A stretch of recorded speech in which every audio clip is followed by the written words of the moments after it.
untuk mengimpor ya perpustakaannya. Ya gunakan Informanfi ya ASNP ya. Berikutnya import matplotlib ya, bplot SPLT ya, terus import pandasnya juga ya. Nah yang langkah kedua ya, mengimpor dataset ya mal customer oleh Panda ya. Nah di sini Assalamualaikum warahmatullahi wabarakatuh. Jumpa kembali di channel RDS Education. Ya, materi kali ini pembahasan mengenai unsupervised learning clustering ya pada mata kuliah pembelajaran mesin chapter 3 ya. Di dalam pembahasan ini saya akan menjelaskan mengenai unsupervised learning clustering ya, perbedaan supervised learning clustering dengan unsupervised learning clustering, kedua jenis clustering pengelompokan, yaitu teori tentang hierarki clustering dan partition clustering, dan berikutnya contoh kasus ya dari partition clustering dan hierarki clustering ya, dan juga untuk clustering dari K-means dan menggunakan sebagian instruksi daripada instruksi program Python. Baik, sebelum saya lanjutkan jangan lupa untuk selalu memberikan subscribe, notice bell, dan like-nya agar Anda mendapatkan notis video terbaru dari saya.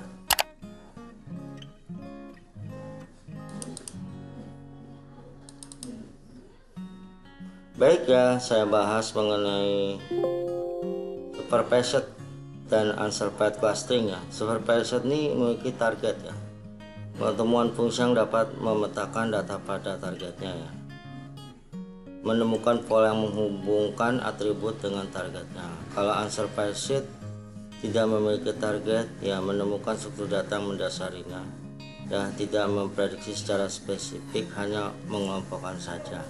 Itu perbedaan supervised dan unsupervised ya.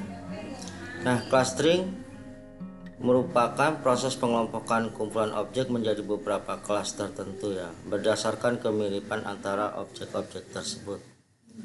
Data pada sebuah kelas atau klaster harus berhubungan atau mirip. Data antar kelas yang berbeda harus tidak saling berhubungan. Cluster kelompok yang berisi data yang mirip ya. Analisa cluster menemukan kemiripan antara data berdasarkan karakteristik lalu mengelompokkannya ke dalam sebuah kelas. Masalah clustering, berapa banyak cluster yang akan dihasilkan ya. Berapa jumlah data pada masing-masing cluster? Apakah data pada sebuah cluster memiliki kemiripan?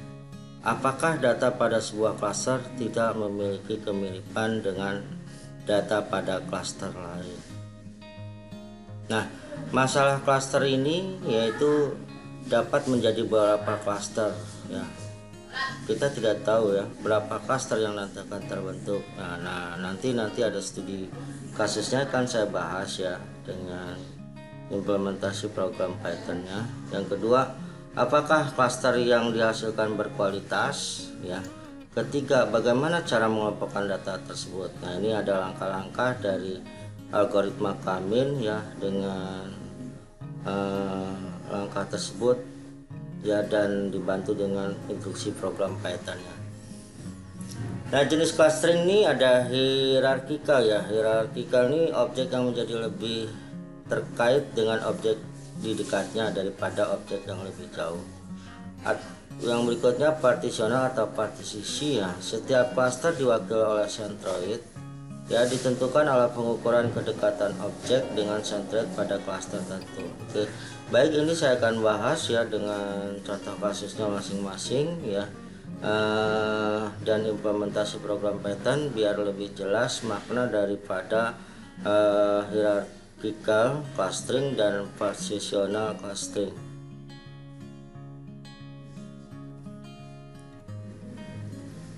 Baik ya, untuk contoh yang pertama kasus studi kasus tentang hierarchical clustering data mall ya. Ini saya besarkan dulu mungkin ya, biar lebih jelas.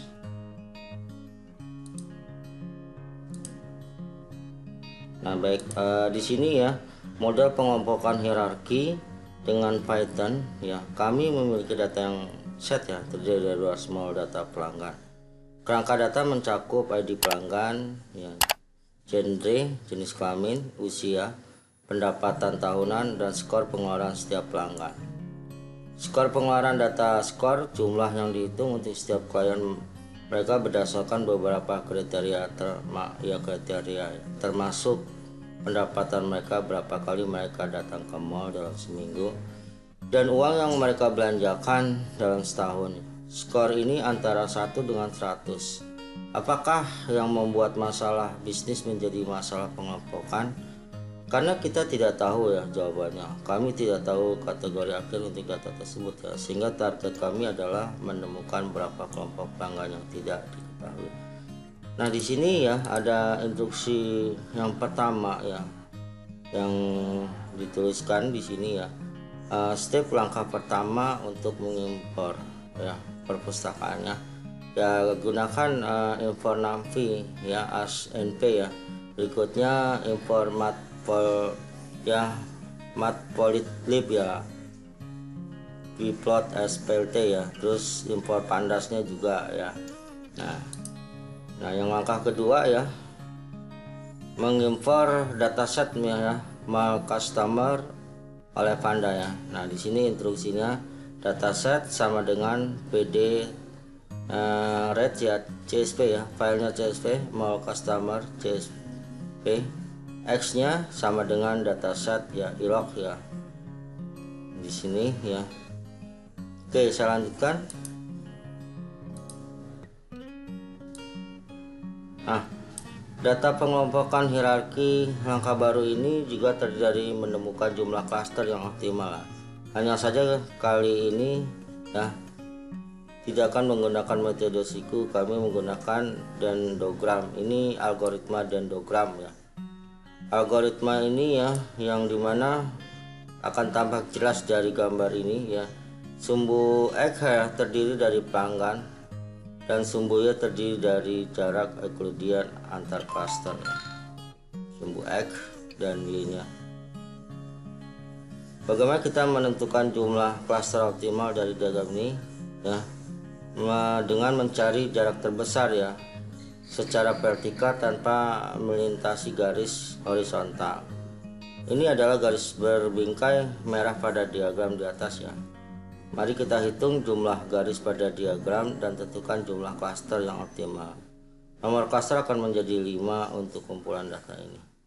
Oke, saya lanjutkan ya. Nah langkah yang ketiga ya, langkah ketiga yaitu menggunakan dendrogram ya untuk menentukan jumlah klaster yang optimal. Kalau Anda pernah membuat studi kasus ya menggunakan algoritma dendrogram ya, langkah-langkah di dalam dendrogram itu ya kita bisa memahaminya ya. Nah ini langsung kita mengimplementasikan dengan algoritma dendrogram ya sebagai gambaran ya. Hal pertama yang akan kita lakukan adalah mengimpor pustaka Skippy yang tadi ya. Skippy adalah pustaka Python ya, sumber terbuka yang berisi alat untuk melakukan. Ini saya kasih kalau kepanjangan, jadi saya kasih penggal di sini ya, untuk melakukan pengelompokan hierarki dan membangun dendrogram. Hanya import alat yang dibutuhkan. Nah maka kita berikan instruksi ya, import Skippy cluster hierarki ya, hierarki ya is ya, ini sebagai SCH ya.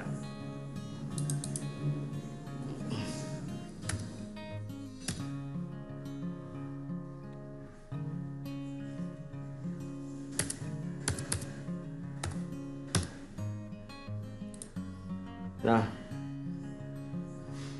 berikutnya adalah biarkan ya membuat tautan variabel. Dendrogram sebenarnya adalah algoritma.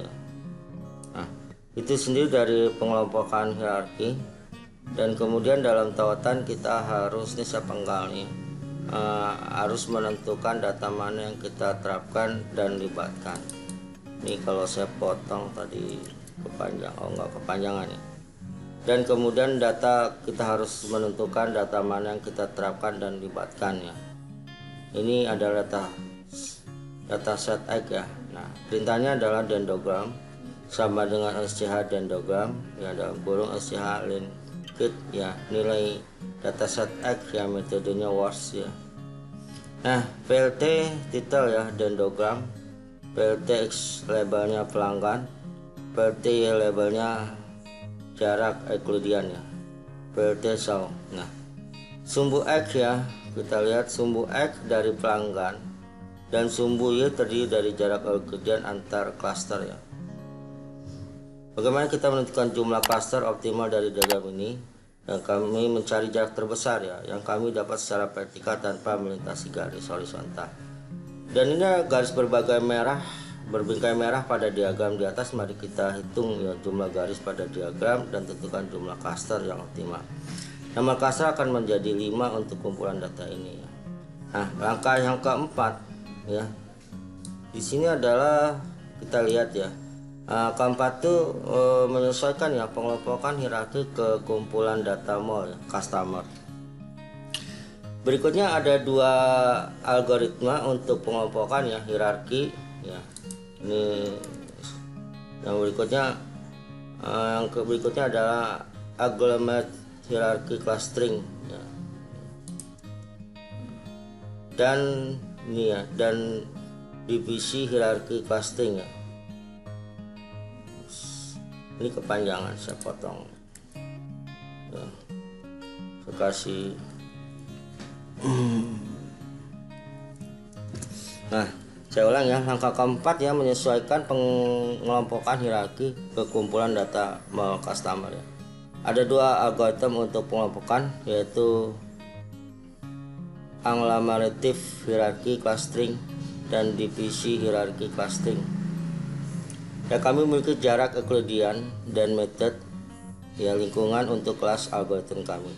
Nah, dari sekian clustering info ya, ini dia ya. Nah, ini langsung perintah nih, saya potong tadi.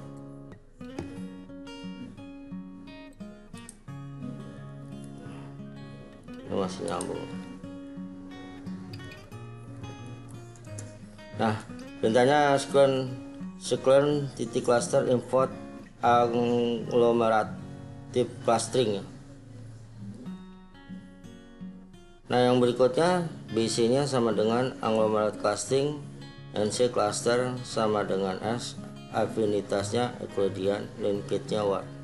Nah, mari kita coba ya menyesuaikan algoritma pengelompokan hierarki ke kumpulan data ya. Di sini X sambil membuat vektor cluster yang memberitahu untuk setiap pelanggannya cluster mana pelanggan itu berada. Nah, ini kita kasih perintah Y C ya, YHC HC fit predict. Nah, ini kita bisa lihat ya, yang kita rubah ya, yang X nampi menjadi YHC nampi ya. Nah, di sini tampilannya ya, kita bisa lihat ini ada klaster prediksi untuk setiap pelanggan mall ya. Tampilannya, nah, keterangannya di sini ya. Nah, langkah 5 sebenarnya yang ini ya. Angka kelima ini adalah memvisualisasi klaster ya. Kode ini mirip dengan kode K-means ya. Nah, visualisasinya kami hanya mengganti nama vektor ya, min menjadi YHC ya. Ini menjadi YHC untuk pengelompokan hierarki. Nah, untuk pengelompokan hierarki.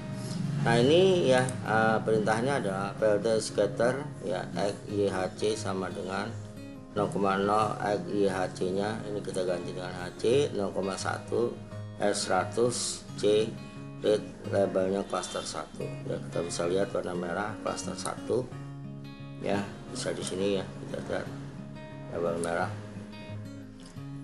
Berikutnya file scatter X ya YHC sama dengan 10 ya, X YHC sama dengan 11 ya. 100 label blue, label warna biru cluster 2 yang biru ya. Kita lihat cluster 2 nya yang YHC. Yang berikutnya adalah yang di sini ya, YHC sama dengan 2,0 ya, 2,1 nya 100 hijau label cluster 3 ya, hijau agak tidak terlalu mirip hijau ya, kita bisa lihat ya. Berikutnya ya shine ya, di sini YHC sama dengan 3,0 ya, 3,1 ya, S100 ya, C nya Cyan ya, labelnya cluster 4 ya, bisa kita lihat cluster 4 agak ya, mungkin agak kurang. Nah, kita bisa lihat. Yang berikutnya adalah file scatter YHC sama dengan 40 ya, YH sama dengan 0,1 100 C magenta, labelnya cluster 5 ya, kita bisa lihat. Ini tinggal ditarik ke bawah terus ya. Nah, ini maka cluster ya, kalau kita lihat pengelompokan ini nih ya, cluster merah 1, cluster 2 biru, cluster 3 hijau ya. Di sini akan tampil seperti ini. Cluster 4 cyan ya, cyan, cluster 5 magenta. Nah, ini ya, maka kita definisikan cluster ini sebagai segmen pelanggan di mall ya. Cluster merah ya, annual salary dan spending square-nya ya, kita lihat high income lawan long spending score ya. Customer segmennya ini careful, hati-hati ya, kita bisa lihat sifatnya. Jadi customer careful. Cluster 2 warna biru ya, normal income lah, normal spending, skornya standar ya, standar. Customer segmennya itu standar. Cluster 3 kuning ya, hijau ya maksudnya, bukan kuning, yaitu high income, high spending score ya. Nah, customer target ya, ini target yang produktif ya, customer produktif nih targetnya yang bisa nih. Cluster 4 ya, low income high spending core ya, careless ya. Kita lihat cluster kelima magenta. Nah, ini low income low spending score ya, sensible ya. Jadi segmen customer itu ada careful, standar, target, careless, dan sensible. Oke, saya rasa itu ya contoh di kalau kita menggunakan hierarki clustering data mall ya. Ini contoh sebuah gambaran ya dari sebuah unsupervised ya, pembelajaran mesin ya. Ini contoh penggolongannya.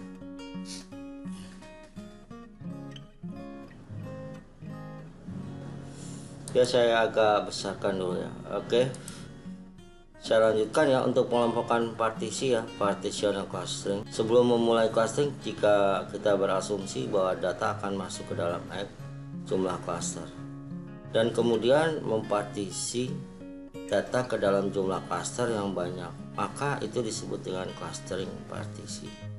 Jumlah clustering diketahui sebelum melakukan clustering pada partisi K means ya, adalah satu teknik pengelompokan partisi yang populer ya, di mana data di partisi menjadi cluster unik. Jadi kalau ke pembahasan yang tadi tentang hierarkikal itu kita menggunakan algoritma dendrogram ya. Sedangkan kalau untuk pengelompokan partisi kita menggunakan biasanya ada algoritma K-means, yaitu perbedaannya. K berarti pengelompokannya ya, kita bisa lihat di sini ya, ada beberapa titik ya, dimana ada warna merah, kuning, ada biru ya. Pengelompokan iteration ini mengulang terus ya, 1, 2, 3 dari pengelompokan ini setiap data yang masuk. Nah, di sini misalkan ya, titik data X sama dengan X1, X2, X3 sampai Xn. Nah, nilai X itu kan di antara 0 ya sampai di sini. Nah, nilai X ini ya atau setiap nilai pengelompokan masing-masing ya itu akan tergambarkan di sini ya. Akan tergambarkan dari grafik seperti ini ya. Nah, ini adalah pengelompokan titik merah, titik kuning, dan titik biru.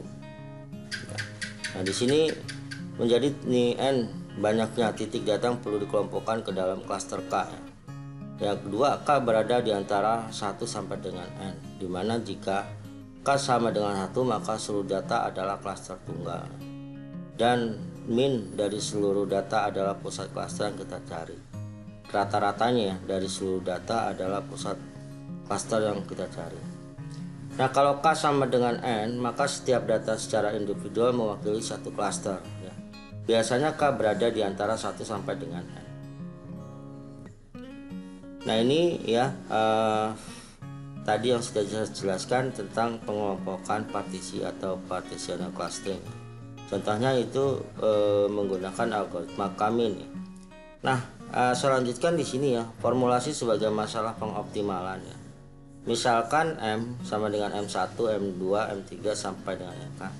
Ini adalah rata-rata klaster dari klaster K ya. Setiap M adalah perwakilan dari masing-masing klaster yang kami cari ya. Fungsi objektifnya adalah kita menemukan representasi seperti itu untuk setiap klaster ya, yang mendekati data yang terbaik dan kesalahan perkiraan minimum. Fungsi tujuan yang coba kita minimalkan adalah penjumlahan kuadrat jarak antara setiap titik data dan perwakilannya ya, dengan perumusan Euclidean distance ya biasanya. Nah, implementasi K-min menggunakan sklearn ya, di mana perintahnya ya K-min determine K ya, distortion ya, K range-nya itu 1 sampai 20 ya, kita bisa lihat. For K in K ya, K-min model ya, K-min and cluster K ya. K-min model fleet data ya, distortion event ya, K-min model. Nah, berikutnya float the elbow-nya ya, VLT float K distortion ya. Berikutnya no of cluster K, VLT labelnya distortion ya, VLT title-nya elbow method showing optimal K. Nah, ini perintah Python-nya, maka tampilkan ya seperti ini. Ini adalah elbow method ya, showing optimal K ya, pakai menggunakan metode elbow. Nah, batasan pengelompokan K-min sendiri ya, pengelompokan K-min hanya dapat memisahkan batas klaster linear ya, yang berarti pengelompokan tersebut akan gagal mengenali batas keputusan yang jauh lebih rumit ya. Hal ini dapat disahkan dengan dataset ya McMonds pada screen seperti gambar di bawah ini. Oke, saya lanjutkan ya. Tadi itu dari pengelompokan partisi ya, partition clustering. Nah, kita lihat di sini lagi adalah implementasi. Sekarang kita pakai K-min ya. Di sini kita lihat ya K-min ya dalam serangkaian langkah-langkah dengan Python ya. Langkah-langkah yang pertama ini, yang pertama adalah inisialisasi centroid acak ya. Nah, sebelumnya kita ini dulu ya. Lihat di sini untuk memulai menggunakan K-min ya, Anda perlu menemukan jumlah K ya, yang tidak lain adalah jumlah cluster yang Anda inginkan dari data. Seperti disebutkan di atas, kami akan menggunakan K sama dengan 3 untuk saat ini ya. Ya, dia berkelompokannya 3 ya. Biasanya kalau pengelompokan 3 itu ya, kalau untuk kita mencari data ya, itu pengelompokan tuh yang pertama nilai tertinggi ya, nilai yang kedua nilai rata-rata, yang ketiga itu nilai low ya, nilai terendah ya. Nah, inisialisasi centroid acak yang pertama, langkah pertama dari K-min ini adalah inisialisasi centroid acak ya. Anda memulai proses dengan mengambil 3 ya, karena kami memutuskan K menjadi 3 titik acak dalam bentuk XY ya. Titik-titik tersebut centroid yang hanya merupakan nama mewah ya untuk menunjukkan pusat. Mari beri nama ketiga poin itu C1, C2 dan C3 sehingga dapat merujuknya nanti ya. Nah, kalau Anda lihat di sini ya, ini adalah titik C1, C2, C3 yang sudah kita tentukan ya, di sini. Nah, langkah 1 di Kamin centroid acak nih, di acak. Nah, itu jarak antara centroid dan titik data ya. Selanjutnya Anda mengukur jarak ya titik data dari ketiga titik yang dipilih secara acak ini. Pilihan fungsi pengukuran jarak yang sangat populer dalam hal ini adalah jarak Euclidean. Ya.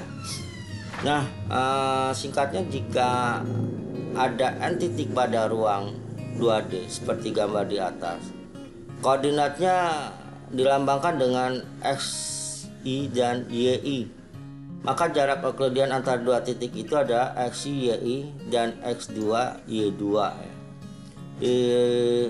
Di ruang ini diberikan rumus ya. Di sini pembagian ya, x1 kali x1 dikurang x2 pangkat 2 ditambah y1 kurang y2 pangkat 2 akar ya. Nah, ini persamaan jarak Euclidean, misalnya koordinat C1, C2 dan C3 adalah ya misalnya min 1,4 min ya min 0,2 15 2,25. Nah, sekarang mari kita tuliskan ya beberapa kode Python yang menghitung jarak Euclidean antara titik data dan centroid ya yang dipilih secara acak. Ya, kami mulai dengan menganalisis centroidnya dulu ya. Nah, kita siapkan dulu nilai dari centroidnya C1 yaitu min 1,4, C2 nya 0,2 1,5, C3 nya 2 dan 2,5. Ya, kita siapkan inisialisasi centroidnya. Selanjutnya kita menulis fungsi pembantu kecil ya untuk menghitung jarak antara titik data centroid. Nah, kita lihat di sini ya, siapkanlah fungsinya untuk menghitung Euclidean distance ya antara data tersebut ya. Berikutnya siapkan nilai dan centroidnya, poinnya. Nah, kita kasihkan fungsi dia depth kalkulasi distance ya, centroidnya xy, distance-nya ya. Berikutnya kita kasih komentar ya, unpack the x dan y nya coordinate of centroid ya.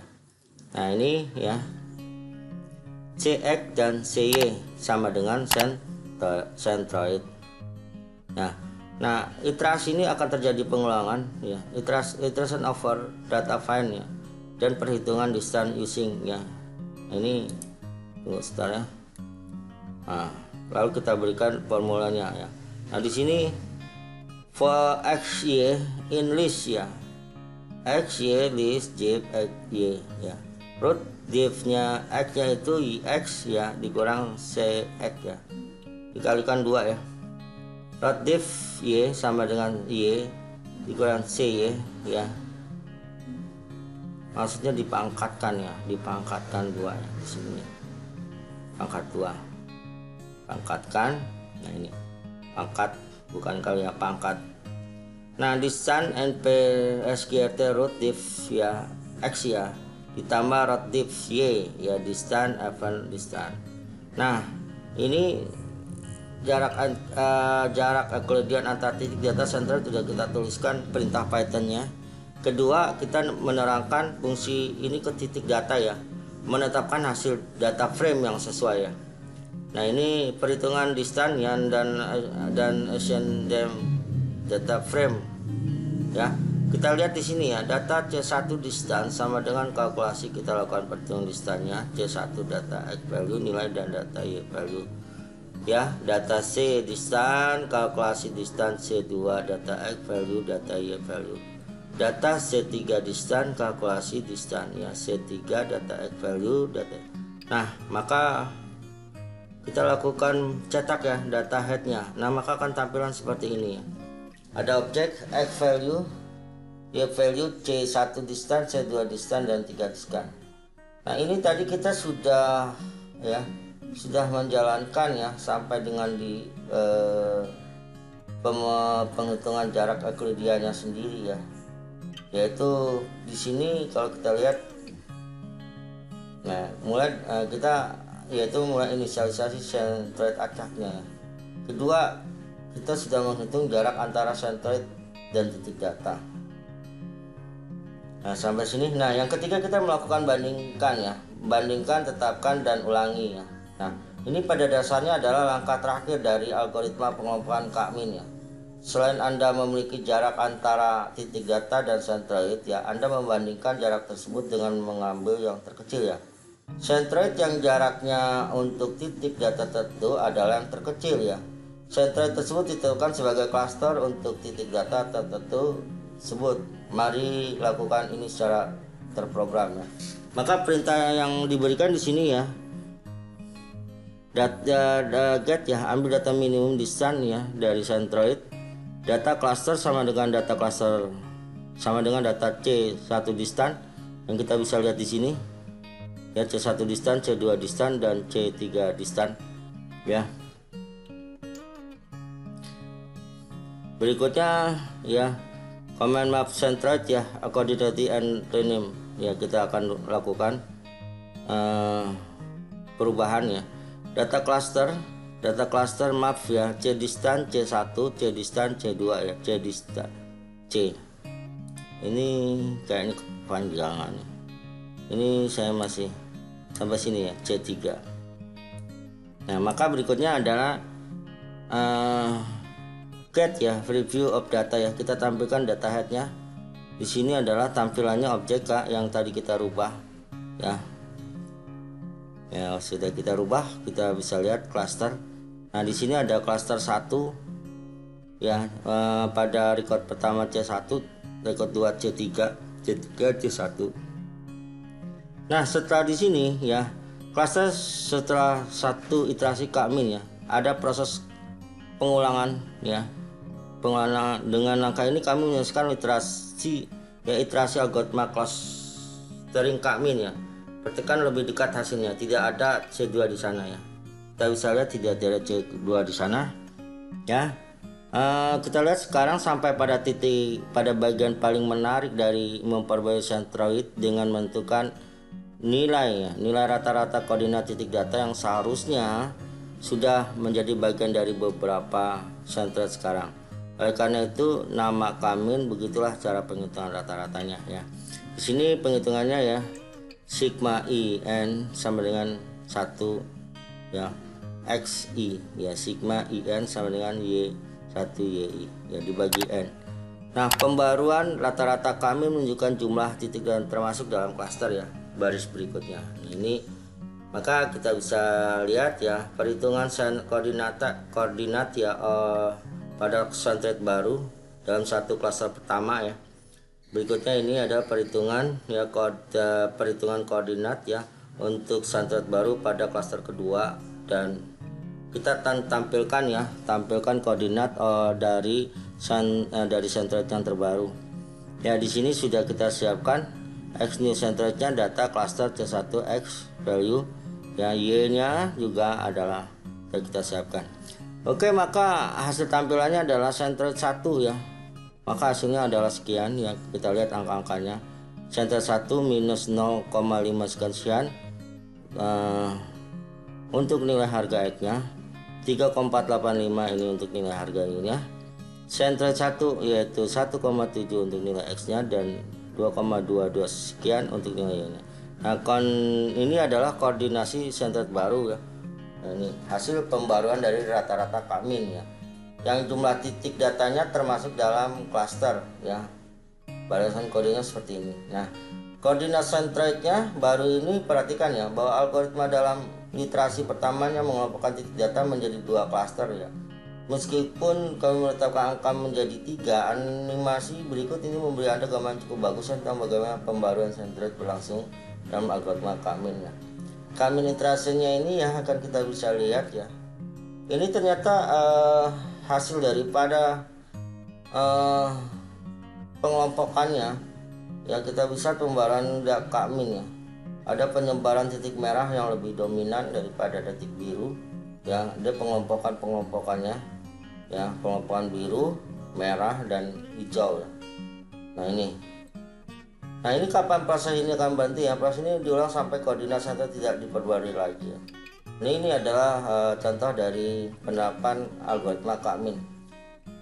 Mungkin ini baru gambaran besar ya, belum sebenarnya belum masuk data yang sesungguhnya, tapi ini cara penggambaran ya dengan algoritma Kak-min. Nah, kalau dalam langkah-langkah menghitung data kita pakai program Excel ya, itu sebenarnya ada ya. Saya contohkan tuh ya, baik ya. Kalau tadi saya jelaskan ya sedikit gambaran menggunakan instruksi program Python yang memang belum begitu detail dan lengkap, hanya gambar secara umum. Kalau Anda ingin memahami tentang algoritma secara lengkap mengenai algoritma Kak-min ya, ini bisa Anda ke channel ini RDS Education ya. Anda bisa lihat di sini. Ini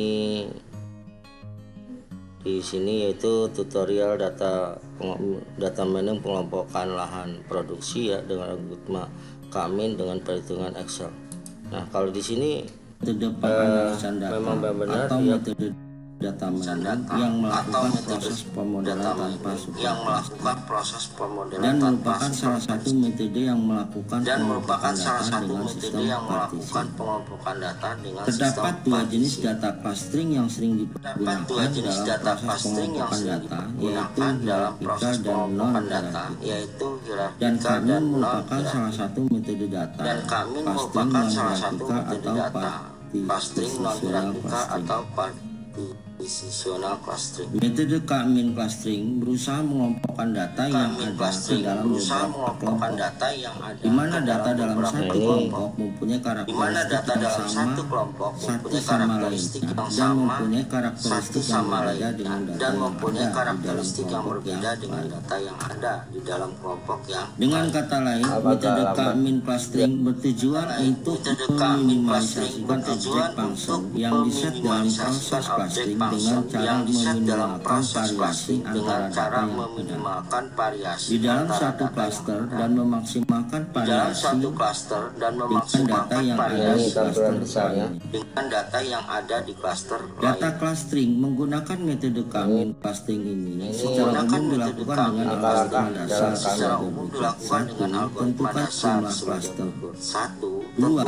Alokasikan data ke dalam cluster secara random. 3. Hitung centroid atau rata-rata dari data yang ada di masing-masing cluster. 4. Alokasikan masing-masing data ke centroid atau rata-rata terdekat. 5. Kembali ke step 3. Apabila masih ada data yang berpindah cluster atau apabila pindahan ke centroid ada yang di atas nilai threshold yang ditetapkan, atau apabila perubahan nilai pada objek function yang digunakan di atas nilai threshold yang ditentukan. Perkembangan penerapan Kak-min. Beberapa alternatif penerapan Kak-min dengan beberapa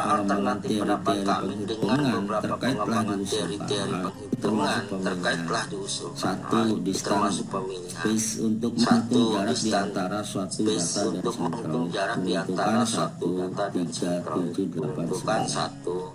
2. Metode pengalokasian data kembali ke dalam setiap cluster. Fase 1, 3, 6, 7, 8, 9. 3. Objektif function yang digunakan. 1, 3, 6, 7, 8, 9. Rumus di dalam algoritma Kak-min yaitu Euclidean distance, formula jarak antara dua titik dalam satu, dua, dan tiga dimensi secara berurutan.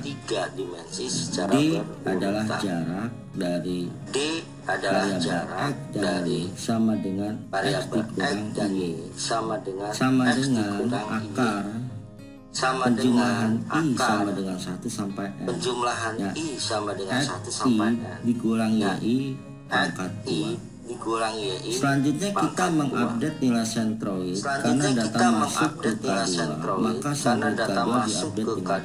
maka centroid K2 diupdate dengan K2. X centroid baru sama dengan X baru sama dengan X data 3 K2 plus X data 3 Y sentroid baru sama dengan Y sentroid baru sama dengan ditambah Y data 3 K2 ditambah Y data 3 dibagi. Baik, saya mengambil contoh sampel data penelitian pertanian produksi atau perkebunan pertanian dan perkebunan gitu. di mana sampel datanya adalah dari provinsi Jawa Barat.